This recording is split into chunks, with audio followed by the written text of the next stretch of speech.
જયદીપભાઈએ મોજ કરાઈ અમારું મારુતિ મ્યુઝિકલ અને અમારું જલારામ સાઉન્ડ બાપુ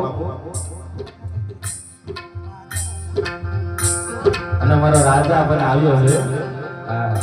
રાજા બાપુ તો યાદ રાખે હો અમારા આ બધા માટે એક માટે અને તમારા ગામ માટે બધાના માટે જોરદાર તાળીઓ પાડી દેજો એકવાર બાપુ હા એ બધાને લાગવું જોઈએ કે મોજ તો અમારી કરાઈ છે